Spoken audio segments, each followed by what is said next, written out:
اسماعیل علیہ السلام کے انتقال کے بعد آپ کا جو سسرالی خاندان ہے جرہم، وہ مکے کا حکمران بنا. انہوں نے کوئی 2000 سال حکومت کی. پھر ان کے ظلم و ستم پر بنو خزاعہ نے ان کو نکالا اور وہاں اپنی حکومت قائم کی.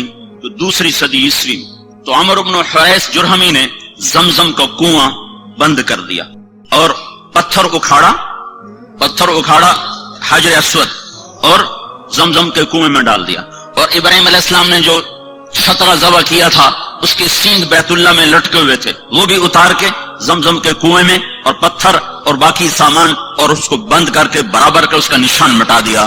300 سال حکومت کی ہے بنو خزاعہ نے اور زمزم کا کنواں دریافت نہیں ہے. 300 سال. 440 میں قصی، 440 عیسوی میں قصی بن کلاب، اللہ تعالیٰ کے نبی کا کہ پردادے کا والد قصی، اس نے دوبارہ قریش کی حکومت قائم کی. جرہم سے خزاعہ نے چھینی، خزاعہ سے دوبارہ آپ کے پردادا کے والد قصی بن کلاب نے، ان کا اصل نام عامر تھا، تو انہوں نے دوبارہ قریش کی حکومت قائم کی. زمزم کا کنواں گم ہے، زمزم کے کنویں کا کسی کو کوئی پتہ نہیں. قصی کا بیٹا ہوا عبد مناف، وہ بڑے خوبصورت، ان کو بطحا کا چاند کہا جاتا تھا، قمر البطحا. ان کے 4 بیٹے تھے، ایک نوفل، ایک عبد شمس، ایک ہاشم، ایک مطلب، جن کو تاریخ نے یاد رکھا. 2 اور بھی تھے لیکن وہ صرف نام ہے، آگے ان کی کوئی تاریخ نہیں. ایک ابو عمرو، ایک ابو عبید. سب سے بڑے اس کے بیٹے عبد شمس تھے، لیکن عبد مناف کے انتقال کے بعد سب قوم نے متفقہ طور پر ہاشم کو سردار مانا. ہاشم سردار بنے، ہمارے نبی کے پردادا.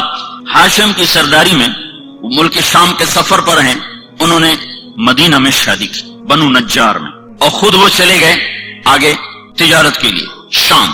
غزہ میں پہنچ کر ان کا انتقال ہو گیا. پیچھے اس عورت سے ایک لڑکا پیدا ہوا، اس لڑکے کے بال سفید تھے تو ماں نے اس کا نام شیبہ رکھا. قریش کی سرداری مطلب کو ملی، مطلب ہاشم کے بھائی مطلب، ان کو سرداری ملی.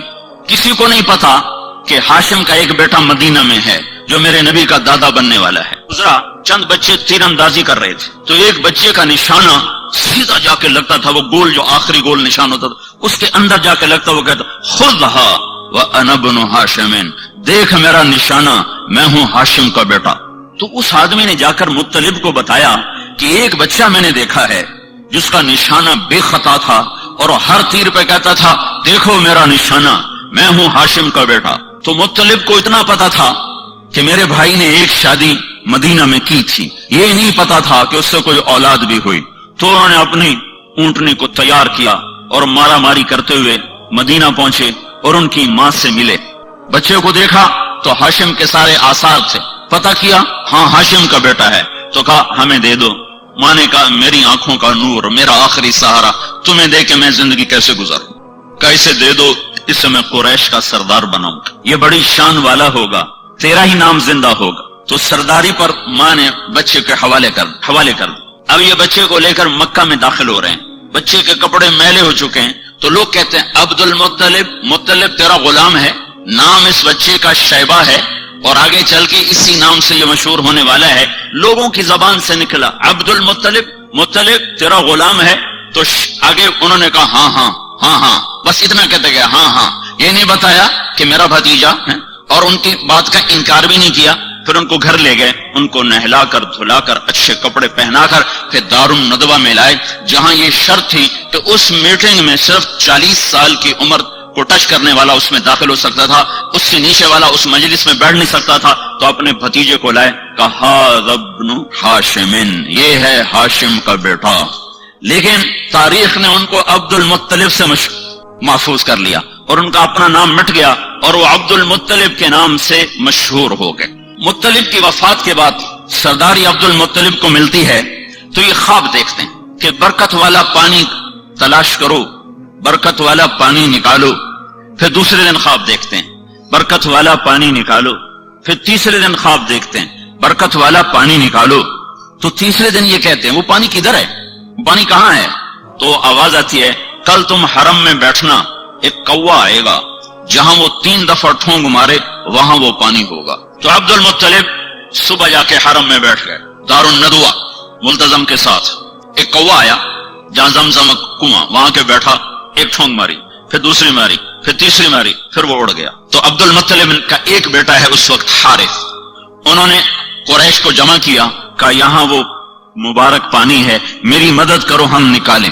وہ کہا کوئی نہیں کوئی نہیں، ایسے ہی سر پھوڑنا، پتھروں سے لڑنا کوئی آسان کام ہے؟ کچھ نہیں ہے۔ اس نے سب کی منتیں کی، کوئی نہیں مانا، تو دونوں باپ بیٹا مل کر کھودنے لگے۔ کھودنے میں آئی دقت، تو عبد المطلب کہنے لگے وہ بھی کوئی آدمی ہے جس کی اولاد نہ ہو۔ اس کو فخر سمجھا جاتا تھا، اولاد کی کثرت کو فخر سمجھا جاتا تھا، اور یہ آج بھی فخر ہے۔ یہ مغرب کی اندھی تہذیب نے کم بچے خوشحال گھرانہ، یہ بڑا عذاب ہے، بڑا عذاب ہے، بڑا عذاب ہے۔ جاؤ دیکھو، وہ دیکھ رہے ہیں ان کی نسل ختم ہو رہی ہے اور مائنس میں جا رہی ہے، مائنس میں جا رہی ہے۔ اللہ کی تقدیر سے لڑنا اپنا ماتھا پھوڑنے والی بات ہے۔ تو وہ کہنے لگے آج قریش میرا ساتھ نہیں دے رہے، اگر اللہ نے مجھے 10 بیٹے دیے اور 10 کے 10 جوان ہو گئے تو میں ایک کو اللہ کے نام پہ ذبح کر دوں گا۔ یہ منت مانی اس تنگی کو دے کر کہ کوئی ساتھ دینے والا نہیں ہے۔ تو کرتے کرتے کرتے کنویں کے آثار ظاہر ہو گئے اور اس میں سے سامان نکلنا شروع ہو گیا۔ وہ حجر اسود نکل آیا اور وہ سینگ نکل آئے، تو سارے قریش آ گئے، عبد المطلب ہمیں بھی کنویں میں حصے دار بناؤ، کہ سب دفع ہو جاؤ، کسی کا کوئی حصہ نہیں، اب یہ صرف میرا ہے اور میری اولاد کا ہے۔ تو باپ بیٹا نے مل کر زمزم کا کنواں جاری کیا، جس کو بند ہوئے کوئی 300 سال سے زیادہ گزر چکا تھا۔ دوسری صدی عیسوی میں بند ہوا ہے، اور جا کر پانچویں صدی عیسوی میں جا کر وہ زندہ ہوا ہے، تو بیچ میں کچھ 300-350 سال یہ کنواں بند رہا۔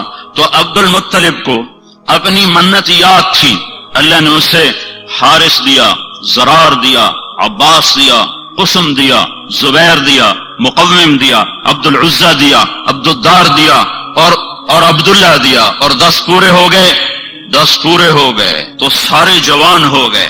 تو اس نے سارے بچوں کو اکٹھا کیا حرم میں، کہا بیٹھو میں نے منت مانی تھی کہ اگر اللہ نے مجھے 10 بیٹے دیے اور 10 جوان ہو گئے تو میں ایک کو اللہ کے نام پہ قربان کروں گا، تم تیار ہو؟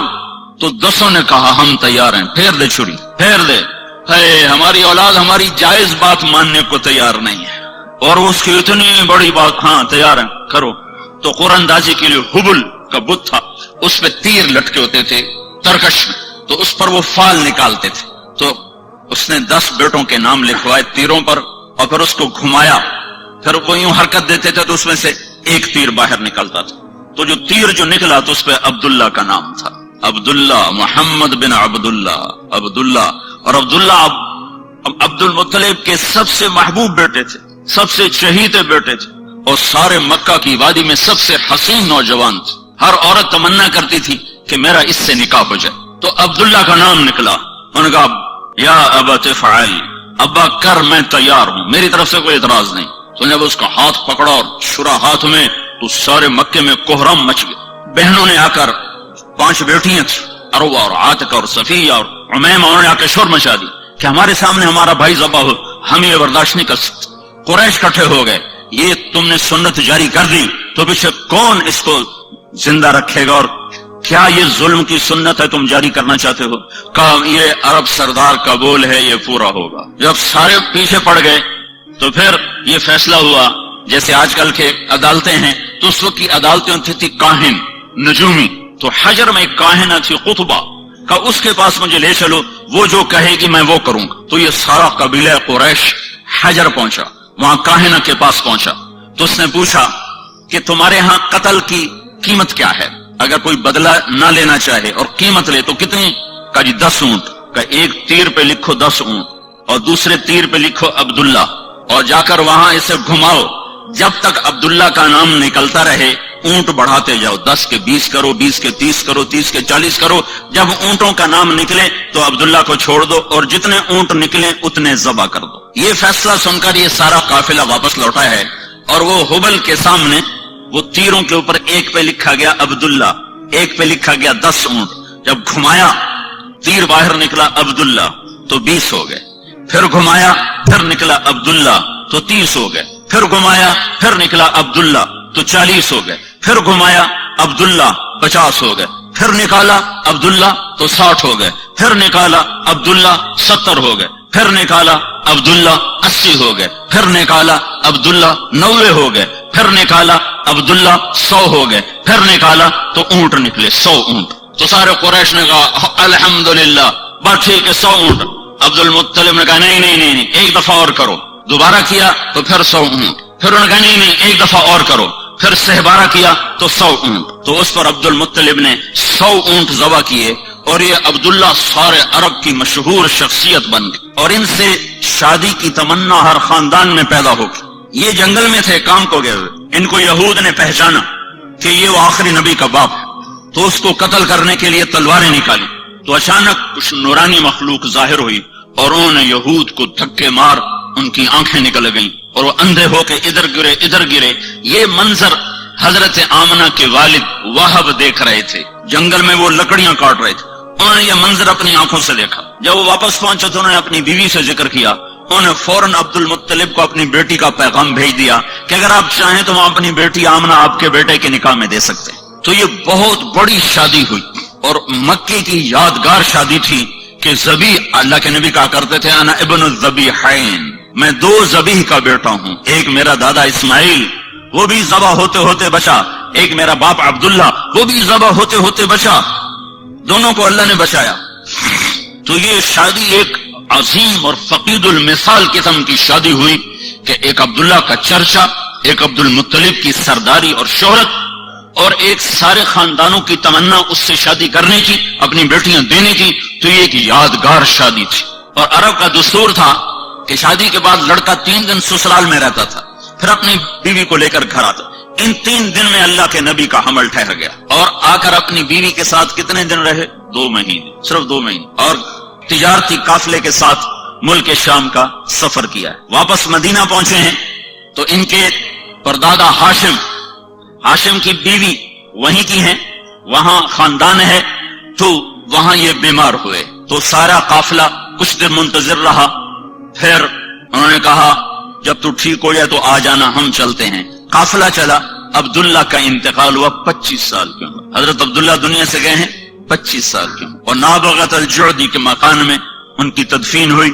جب یہ قافلہ پہنچا عبد المطلب کا دل عبداللہ میں اٹکا ہوا تھا. جب قافلہ دیکھا بیٹا نہیں دیکھا. کہا میرا بیٹا کہاں ہے؟ کہا وہ بیمار تھا. تو عبد المطلب نے اپنے بڑے بیٹے حارث کو بھیجا کہ جاؤ پتہ کرو عبداللہ کا کیا حال ہے. جب پہنچے تو آگے تربت تھی، عبداللہ نہیں تھا. انہوں نے کہا یہ عبداللہ ہے، مٹی تھی، خاک تھی. تو عبد المطلب نے آ کر بتایا، حارث نے آ کر بتایا کہ ابا عبداللہ کو اللہ نے اٹھا لیا ہے. اس پر حضرت آمنہ نے ایک مرثیہ کہا ہے، ان کی وفات پر کلیجہ نکال کے باہر پھینک دیا ہے. صرف 2 مہینے کی رفاقت ہے اور پھر بے وگی ہے. ماں کے پیٹ میں 2 ماہ کے ہیں. عبداللہ دنیا سے اٹھ گئے ہیں. اب عبد المطلب کی تمنا ہے کہ بیٹا پیدا ہوتا کہ میرے بچے کا نام رہ جائے، جو کہ نام باپ سے ہوتا ہے. تو سارا قریش منتیں مان رہا ہے، سارا عبد المطلب کا خاندان منتیں مان رہا ہے کہ بیٹا پیدا ہو، بیٹا پیدا. تو اللہ نے جب بچہ دیا 12 ربیع الاول 22 اپریل 571 عیسوی 1 جیٹھ 628 بکرمی صبح کے 4:20 پر آفتاب نبوت طلوع ہوا ہے. ابو لہب کو جا کر ان کی باندی نے بشارت دی کہ آپ کو مبارک ہو، آپ کے بھائی کا نام زندہ ہو گیا، ثویبہ. تو ابو لہب نے اس خوشی میں اپنی باندی کو آزاد کر دیا. ایک دن ابو لہب کو کسی نے خواب میں دیکھا. پوچھے تیرے ساتھ کیا ہو رہا ہے؟ کہ جہنم کی آگ ہے. ہر پیر کو 1 نوخن کے برابر پانی کا قطرہ پینے کو دیا جاتا ہے. ثویبہ کو آزاد کرنے میں جو میں نے عبداللہ کے محمد کے پیدا ہونے پہ جو خوشی منائی تھی، اس کے سلے میں 1 قطرہ پانی ہر پیر کو پلایا جاتا ہوں. تو کتنے ارمانوں سے یہ گھر بنا اور کتنی جلدی ٹوٹا ہے، کتنی جلدی ٹوٹا ہے. 2 مہینے بھی آباد نہیں رہا، ٹوٹا ہے. اب بچہ پیدا ہوا ہے تو اس کو باپ کا نہیں پتا ہے. کیا وہ نہیں پوچھتے ہوں کہ میرا باپ کون ہے؟ اور 4 سال رہے حوازن میں، بنو سعد میں. پھر ماں کے پاس آئے. 6 برس کے ہوئے تو ایک عرصہ گزر گیا تھا. تو حضرت آمنہ نے عبد المطلب سے اجازت چاہی کہ میں اپنے خامند کی قبر کی زیارت کرنا چاہتا اور اپنے سسرال ننہال سے ملنا چاہتا. تو عبد المطلب نے اجازت دے دی. 2 اونٹوں پہ یہ قافلہ چلا ہے. ایک اللہ کا رسول ہے، ایک ایمن آپ کے والد کی خادمہ ایمن، نام ان کا برکت تھا، مشہور ایمن تھی، ایمن کی والدہ، حبشی عورت تھی یہ. اور ایک حضرت آمنہ. یہ 3 افراد کا قافلہ مدینے پہنچا ہے اور نابغہ کے گھر میں اترا ہے. تو آپ تصور کرو جب پہلی دفعہ اللہ کے نبی باپ کی قبر پر گئے ہوں گے، کیا تصور، کیا تاثر ہوگا اس وقت اللہ کے نبی کا. اور آمنہ کا کیا حال ہوا ہوگا. آمنہ 25 سال کی ہو چکی اب، اور ماں اور بیٹا، اور آگے تربت ہے، قبر ہے. کیا باتیں ہوئی، کیا گلے ہوئے، کیا شکوے ہوئے، ان کو تاریخ نے محفوظ نہیں کیا ہے، نہ کسی مورخ کے قلم نے ان کو پکڑا ہے. ہم تصور اور تخیل میں دیکھ سکتے ہیں کہ ایک جوان بیوہ معصوم بچے کو لے کر پہلی دفعہ جب خامند کی قبر پر گئی ہوگی تو اس کی زبان سے کیا کیا مرثی اور کیا کیا نوحے نکلے ہوں گے، اور اس کے دل نے کیا انگنت کہانیاں اپنے اندر ہی اندر دہرائی ہوں گی اور سنائی ہوں گی. 1 مہینہ وہاں قیام کیا ہے. 1 مہینہ کے بعد یہ قافلہ واپس مدینے کو چلا ہے، اور ابوا کے قریب پہنچ کر اچانک جیسے حسیب کی ماں کو اچانک موت نے پکڑا، حضرت آمنہ کو موت نے اچانک پکڑا. کوئی بیمار نہیں ہے، کچھ نہیں ہے. بیمار ہوتی تو سفر کرتی. اس وقت کا سفر کوئی موٹر پہ تھا، اونٹنی کا سفر تھا. اچانک موت نے پکڑا ہے. اور میں نے سن 2000 میں جا کے قبر کی زیارت کی تھی. ابوا کے جنگل میں وہ قبر ہے. ایک رہبر ویسے کوئی نہیں جا سکتا، قدرت مہربان ہوئی، ایک رہبر مل گیا. اس کی وساطت سے ہم اندر گئے. ابوا کی بستی سے کچھ 4-5 کلومیٹر ایک سڑک نیچے پہاڑوں میں جاتی ہے. اس کے بعد وہ ہمیں کہاں لے گیا کچھ پتہ نہیں، صرف وہ اپنی یادداشت کی سڑک پہ چل رہا تھا. اور ہمارے پاس ایک عرب کی جیپ تھی، اس میں ہم سوار تھے. اوپر نیچے ٹھوکریں کھاتے ادھر شام ہو رہی تھی. تو وہاں ایسے نوکیلے پہاڑ ہیں، اس طرح ان کی سب پہاڑوں کی نوکیں یوں، اور ان کی اونچائی پر جتنی یہ آپ کی مسجد کی چھت ہے اتنی اونچائی. بڑے پہاڑ نہیں، اتنے پہاڑ ہیں. ایک پہاڑ کے اوپر 20 بائی 20 یا 15 بائی 15 کا فرش، قدرتی فرش پہلے سے بچھا ہوا تھا. وہاں وہ قبر تھی. وہ پتہ نہیں اس وقت بدوؤں نے بنایا یا پہلے سے اللہ تعالیٰ نے وہ بنا کے رکھا تھا کہ یہاں محمد مصطفیٰ کی ماں کو جگہ دی جائے گی. تو وہاں اچانک موت نے پکڑا ہے.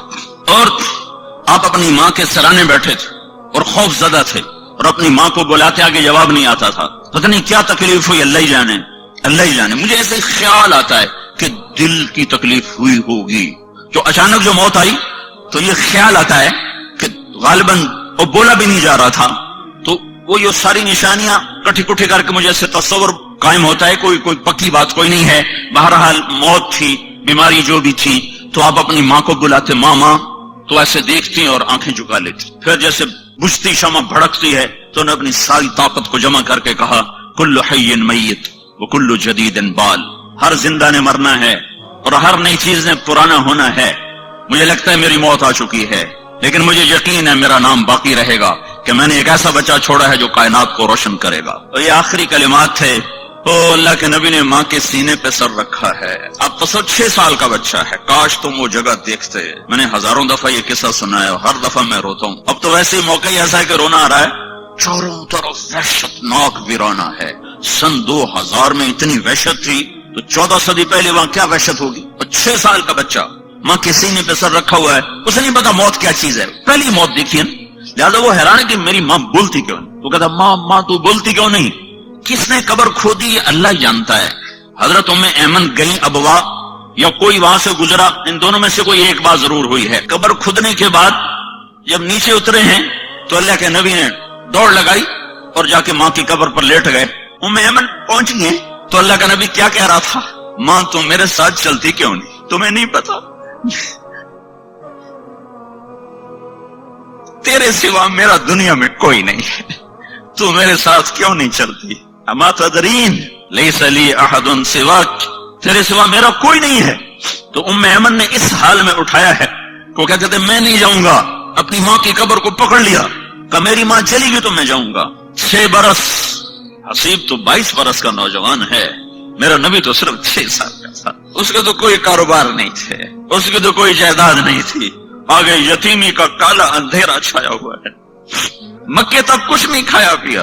2 راتیں 2 دن کا سفر باقی ہے، کچھ نہیں کھایا پیا. اور وہاں جا کے بھی کھانا پینا چھوڑ دیا. سارا دن کچھ نہیں کھاتے تھے، زمزم کے چند گھونٹ پی لیتے تھے اور الگ چپ کر کے بیٹھے رہتے تھے. 6 سال کے بچے کو نہ ماں ملے نہ باپ ملے، اس کی کیا زندگی ہوگی. ہو کون والضحى واللیل اذا سجا. مجھے قسم ہے تیرے روشن چہرے کی، مجھے قسم ہے تیری سیاہ زلفوں کی، جس کے چہرے کی قسمیں اٹھائے، جس کی زلفوں کی قسمیں اٹھائے، جس کے بول کی قسم اٹھائے. وقیلہ یا رب ان ہؤلاء قوم لا یؤمنون، جس کے وجود کی قسم اٹھائے. لعمرک، مجھے تیری جان کی قسم، جس کے شہر کی قسمیں اٹھائے. جس کو حبیب اللہ کا ٹائٹل دے، رحمت للعالمین کا خطاب دے، شاہد اور مبشر اور نذیر اور داعی اللہ اور سراج منیر اور مزمل اور مدثر اور طٰہٰ اور یاسین اور محمد اور احمد اور ماہی اور حاشر اور عاقب اور فاتح اور خاتم، ابو القاسم اور طٰہٰ اور یاسین، اتنے خوبصورت نام جس کو دے رہا ہو، اس کے لیے تو سونے کے گھر ہوتے اور براق کی سواریاں ہوتی، ماں باپ سر پہ سایہ کیے ہوئے ہوتے، 6 سال کی عمر میں اٹھایا ہے، بوڑھا 102 سال کا دادا، 102 سال کی عمر، جب انہوں نے دیکھا اپنے پوتے کے آنسو تو ان کا سینہ غم سے پھٹ گیا۔ انہوں نے 24 گھنٹے کے لیے آپ کو ساتھ رکھا، لیکن آپ کا کھانا پینا چھوٹ گیا تھا، سوائے زمزم کے پانی کے کئی دن کچھ نہیں کھاتا۔ دادے کا آسرا ملا ہے تو 2 سال بعد اللہ نے کہا تو بھی واپس آ جا، تینوں ہی نہیں رہن دے ہونا۔ 2 سال بعد اس کو بھی اٹھا لیا ہے۔ تو میرے نبی نے کہا مجھے یاد ہے میں 8 سال کی عمر میں اپنے دادا کے جنازے کے ساتھ روتا ہوا جا رہا تھا، ابو طالب نے سنبھالا، لیکن ابو طالب غریب تھے، روٹی پوری نہیں کر سکتے تھے۔ آتا ہے کہ آپ بکریاں چرا کے شام کو آ رہے تھے، ننگے پاؤں تھے، ننگے سر تھے، جوتا بھی نہیں تھا پہننے کو۔ مجھے مکے میں ننگے پاؤں چل کے دکھاؤ، تمہارے آبلے نہ پڑ جائیں تو تمہارا نبی 8 سال کی عمر میں ننگے پاؤں اس کے صحراؤں میں سارا دن بکریاں چراتا تھا کہ چند سکے ملیں گے جس سے میری روٹی چلے، کہ چچا غریب ہے۔